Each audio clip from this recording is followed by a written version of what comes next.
Hello everyone. So I wanted to make a really quick video because I just wanted to give you guys a quick life update.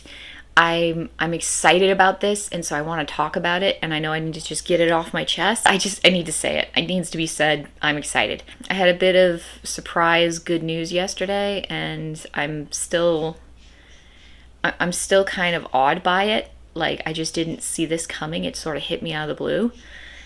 I went into a doctor's visit to get fitted for a medical device because I've been having some issues, just some medical issues. Like, my body's just messed up. It's not working as well as it should be. And so I went in and they were like, yeah, we got a medical device for this. We can give it to you. And I was like, okay, cool.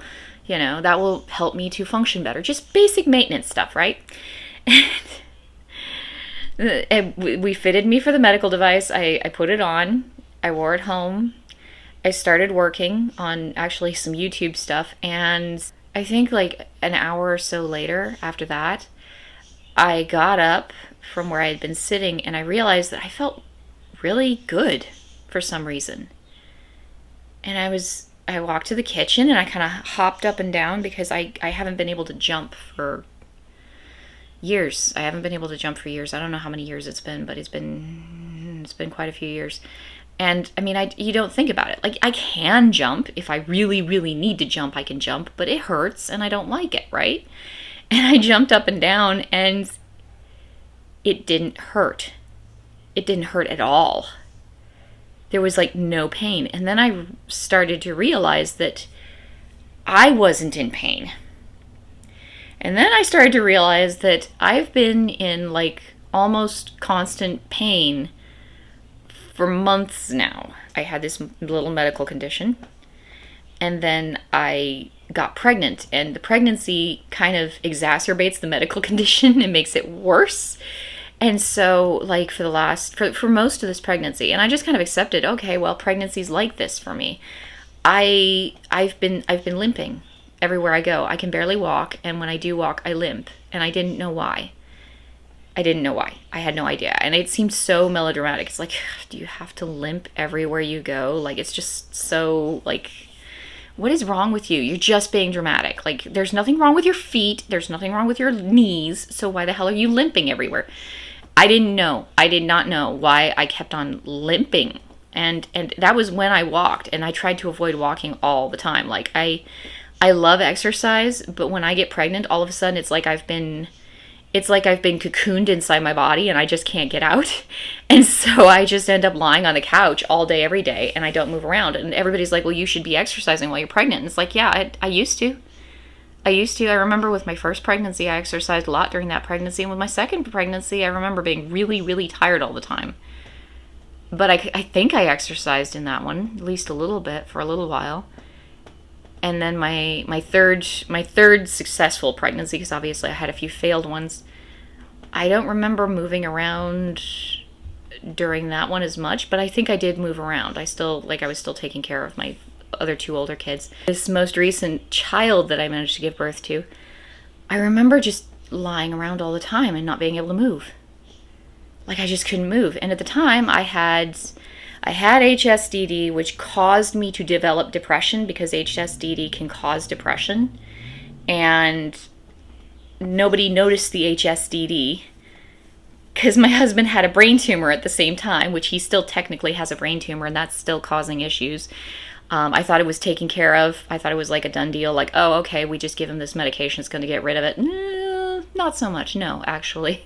Turns out that's not the case. Life's not that easy. But, yeah, so my husband was struggling with brain tumor related issues at the time, and I just nobody noticed that I had HSDD, and so I had it for years. And then eventually, like, the HSDD plus the pregnancy, I developed this depression that just really, really was horrible and crushing. And then, you know, when I tried to get care for it, obviously got misdiagnosed with bipolar disorder. It took forever to figure out what was going on.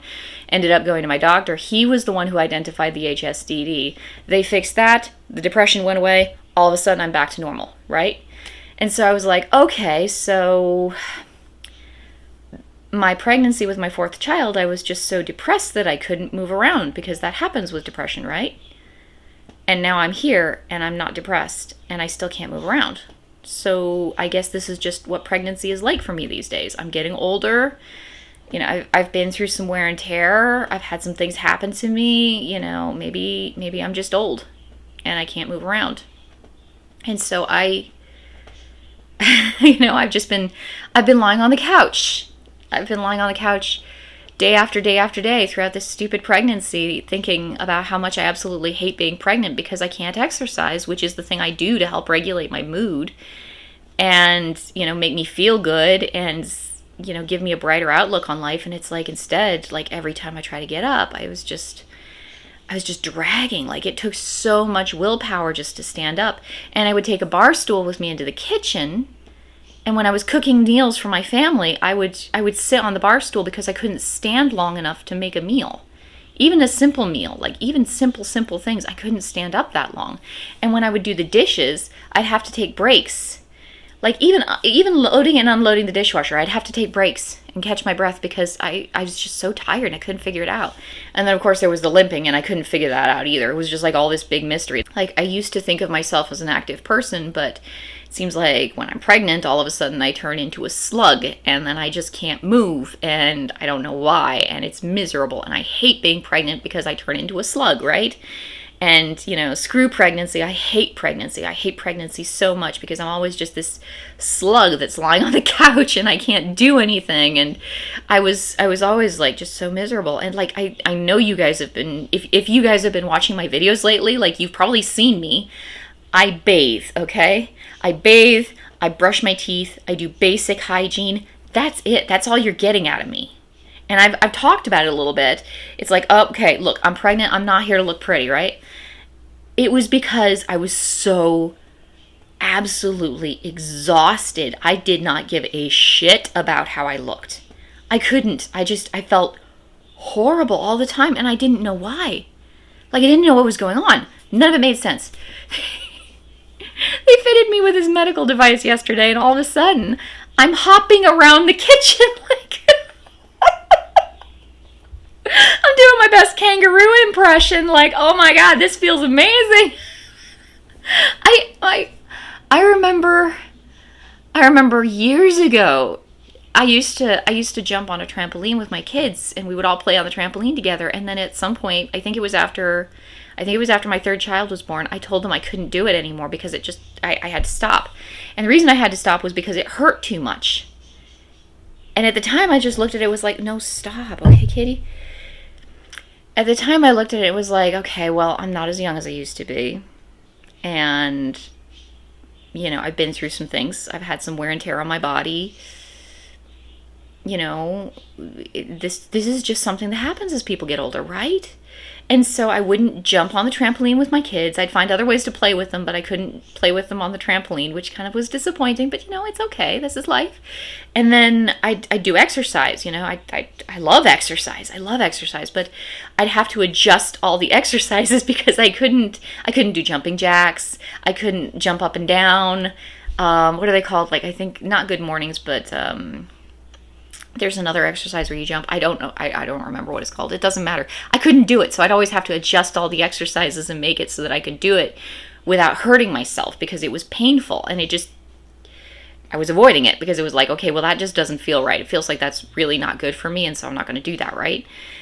And I haven't been able to do jumping jacks in years.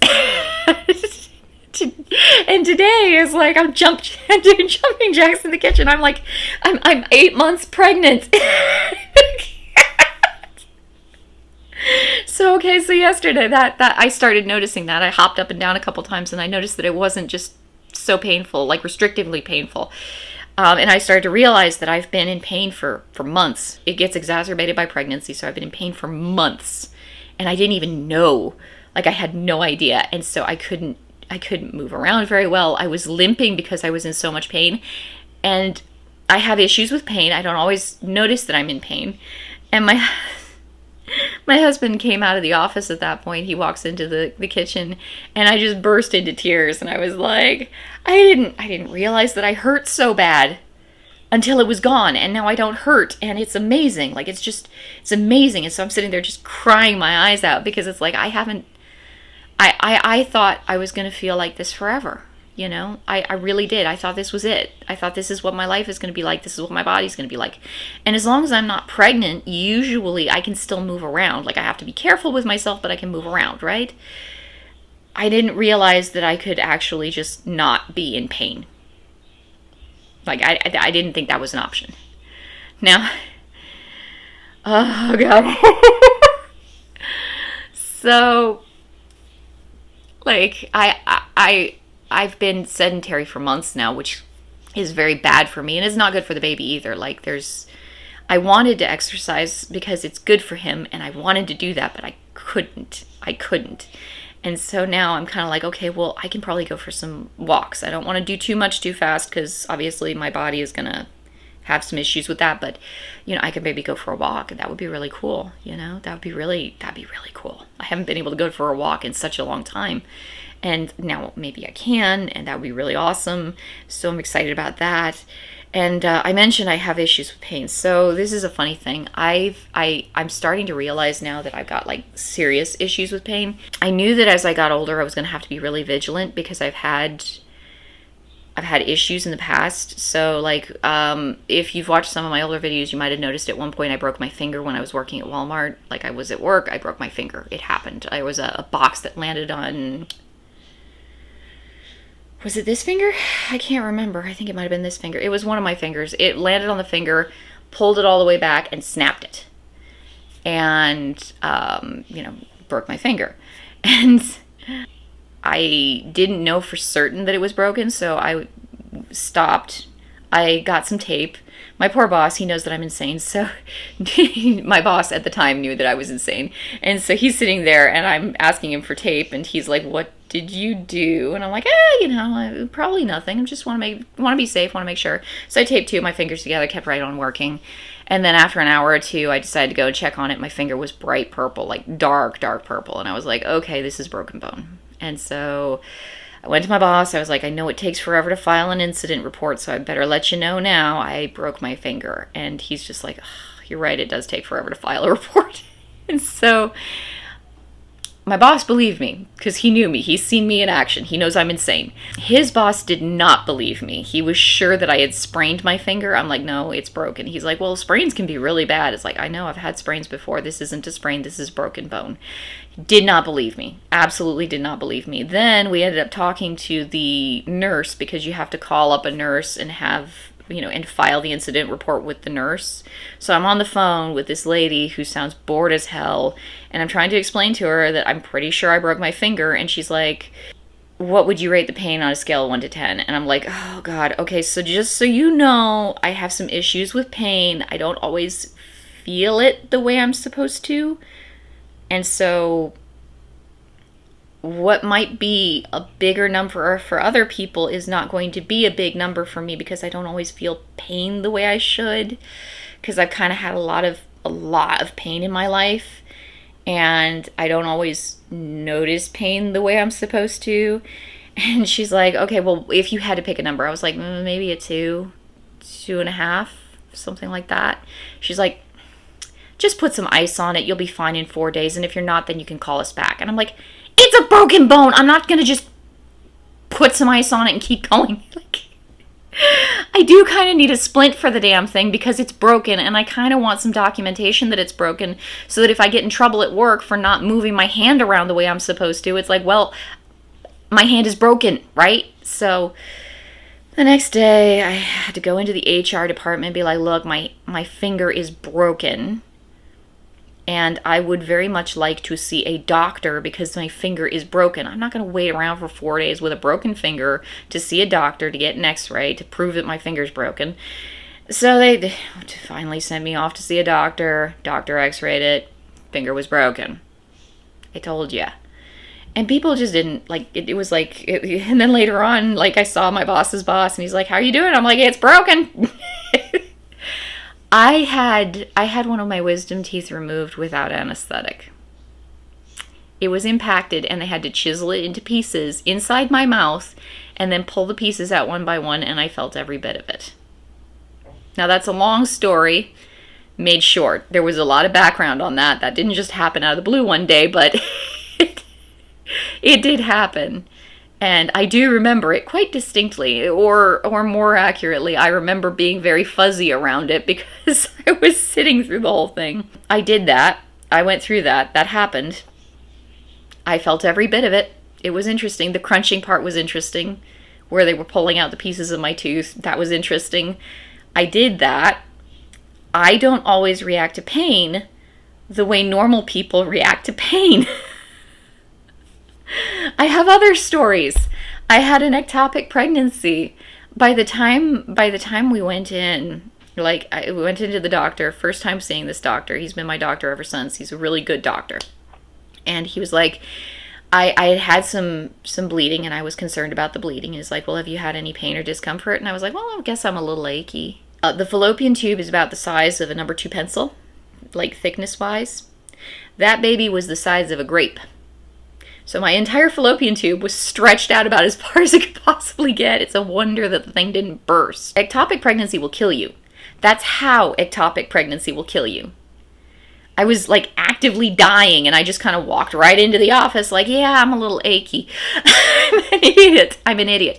And I'm not the only woman who's done that. It's not like there's some, like, other women have these kinds of experiences, but like I have too many of these experiences. Like this is just the latest in a long stream of experiences where it's like I was in pain for months. I was in debilitating pain for months. And it was really weird because a part of me kind of sort of knew that I was in pain, but I didn't quite register it. And that was the same kind of experience that I had when I broke my finger, where it was like I felt my whole hand throbbing, like it was literally throbbing. I could feel my heart beating in my finger because it was broken.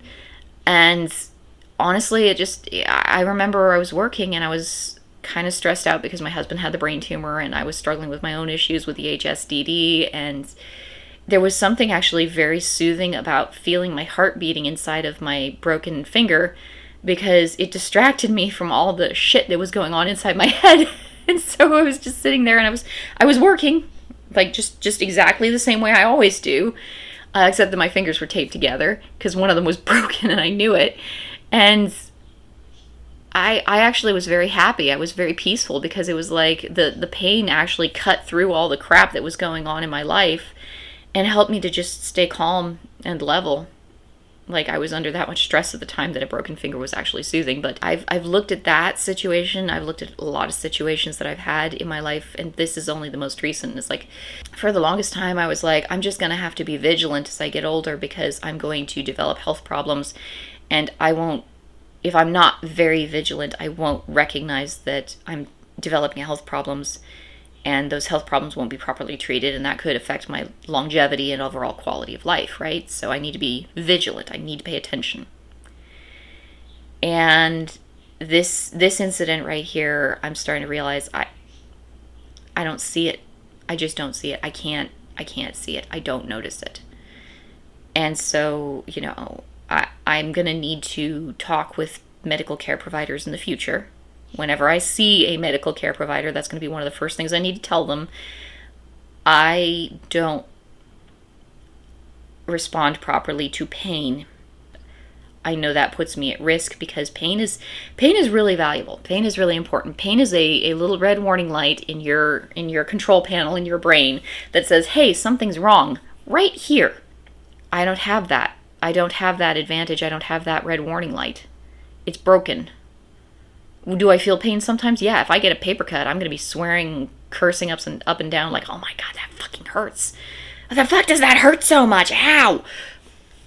But this, I had no idea. Like I knew I was really tired for some crazy reason. And I knew I just didn't feel well. And this is funny, I've been dying a few times in my life now, and when you're dying quickly, you don't really get this feeling because it happens too fast, like if you're dying very abruptly. But if you're dying slowly, you start to get this feeling, this really horrible kind of creeping feeling, like, and I mean, I had that for a while, and it was like, I should tell the people that I love most, I should kind of quietly tell them goodbye. I don't know how many more times I'm going to see them. And I kept on having this this feeling. And it was like, okay, baby's healthy, check. I'm healthy. I'm miserable, but I'm healthy, check. So I'm not dying, and I'm pretty certain of that, so that's good. But I keep getting this sense of like something really horrible is happening, and I just don't know what it is. Meanwhile, I'm limping everywhere. I can barely walk. I can't chase my toddler around. My toddler's at that age where running away from mom is like the funnest thing, and so it'll be like he'll get a hold of something. I'll be like, "What's that? Should you be playing with that? Is that yours?" And he'll turn around and he'll run away with this huge grin on his face, just giggling up a storm. It's like he wants me to chase him. That's what he wants. He wants me to play with him and chase him, and I couldn't do it. And so it would be time to change his diaper, and I'd tell him that, and he'd turn around and book it because, hey, this is a way to make mom chase me. And, the smell up and down the hall would just be horrible. It'd be like, oh, we really need to fix that.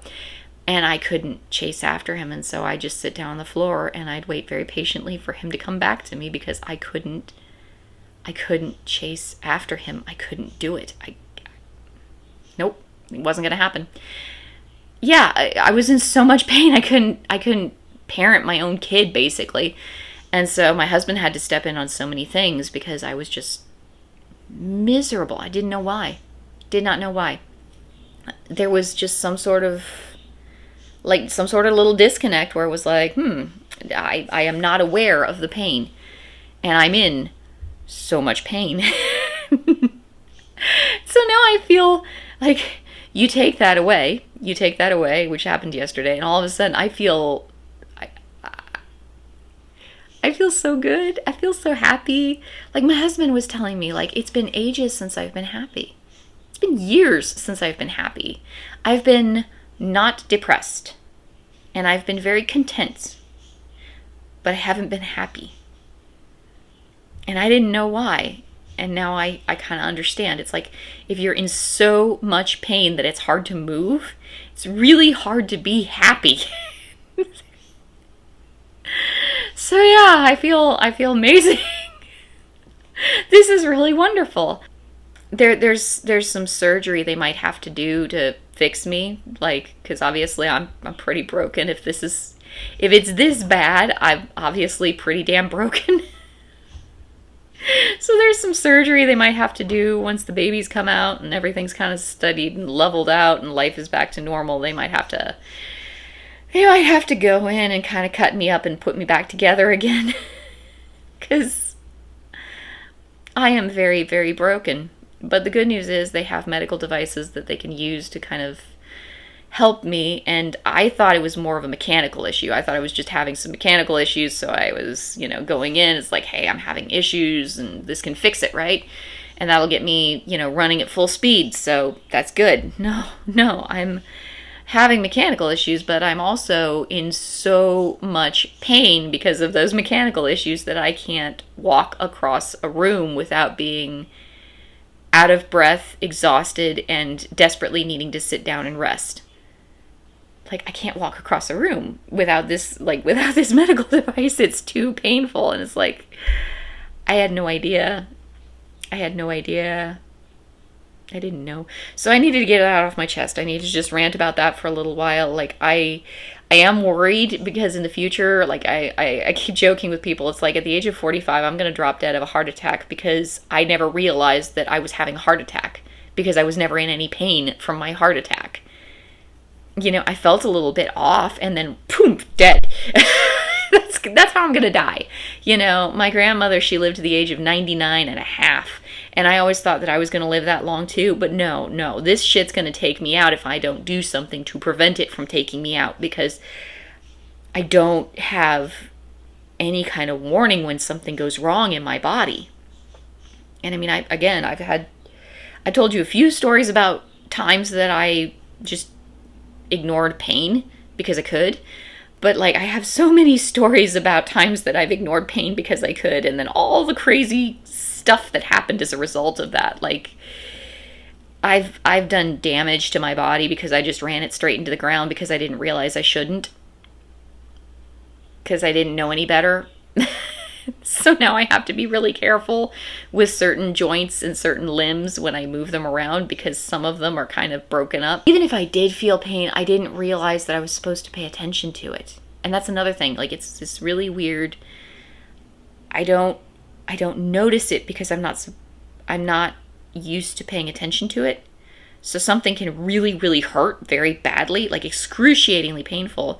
And I'll sit there and go, huh, okay, well, that happened. And then I'll just keep going on with my life like it's nothing. People don't end up this way by accident. I had a very unusual childhood. And this is one of the little fragments of that hangs over afterward, where I'm okay and I'm happy with my life, especially now that I'm not in excruciating pain. I'm very happy with my life. But things were allowed to happen to me. Things were tolerated where I was concerned that forced me to ignore pain for years and years on end. And now as an adult, I don't understand how to process pain correctly. And I don't know what to do about that, really. I mean, other than going to my doctors, and whenever I go into a new doctor, just be like, look, I have some issues. I had a priest I talked to one time, and I told him some things about my childhood, and he was like, okay, you've had a violent childhood. And I didn't like the term violent. Like, I looked at it, was like, that seems a little too extreme, seems a little too melodramatic. My childhood wasn't violent. It was just, messed up. It was messed up, right? I think maybe he was right. I think maybe I had a violent childhood.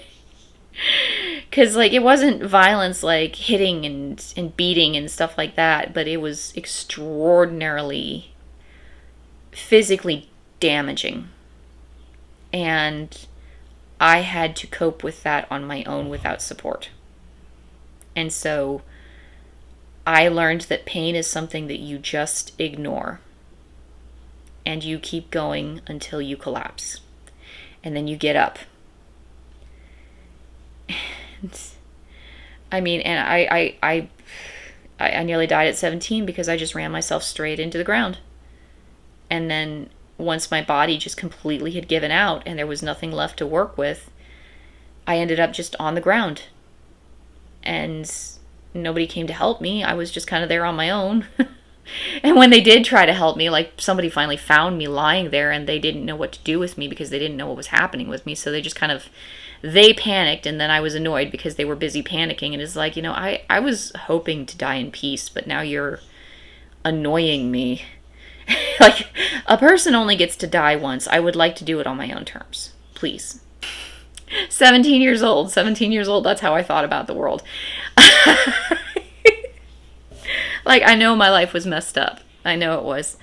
And this is just one of those lingering after effects. It's like, okay, I don't process pain correctly, which is weird and interesting and probably a problem because I might develop a problem with my health that would require me to be capable of identifying pain signals, and I won't be able to. I'm trying really hard to pay attention. I'm trying really hard, but stuff slips through the cracks. And this one was one of those things that definitely slipped through the cracks because it was so gradual. And then, of course, every time I have a pregnancy, it kind of gets really, really bad. And then the pregnancy ends and it's not quite as bad as it was during the pregnancy. So I think I'm back to normal. But I've lived like this for so long. I had no idea. And so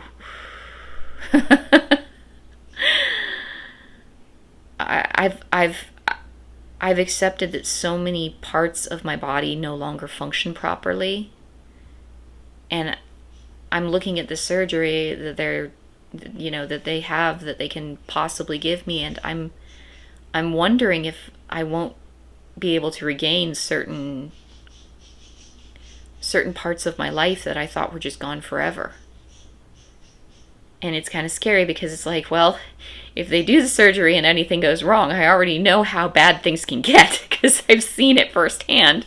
But if they're able to, if there's a possibility I might regain some of the function that I lost in my body that I thought was just gone.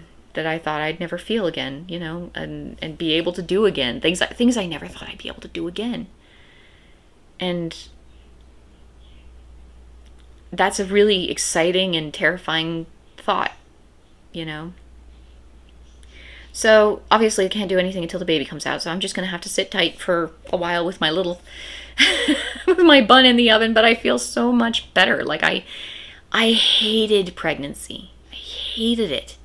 Like, just deeply and profoundly hated it, because I always felt like crap. And now I don't feel like crap. It's wonderful. It's just really cool. So I think I might try going for a walk today. That seems kind of exciting.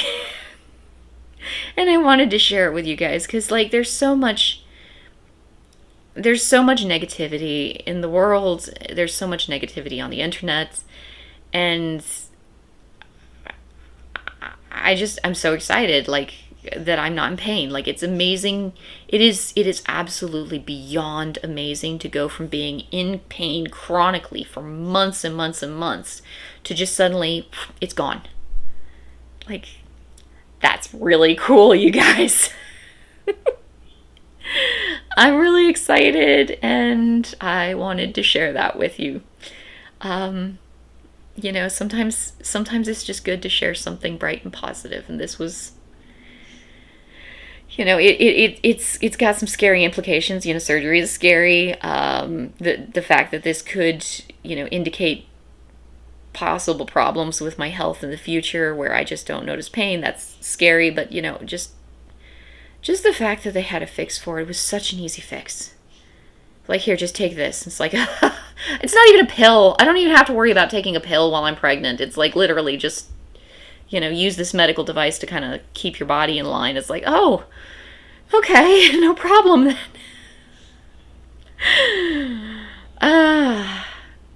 So yeah, I'm very, very happy.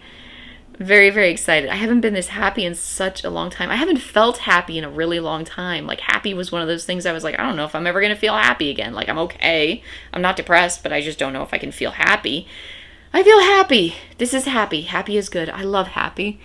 I haven't had happy in such a long time. It's a wonderful, bubbly kind of emotion. So, wanted to share that with you guys. I hope you guys are all having a wonderful day, and I'll make another video that's a little bit more, honestly, a lot more serious. I'm going to make one of those, and I'm working on the research for that, and I'm just kind of pondering it and trying to put it together. I'm going to be posting that soon. So I'll see y'all then.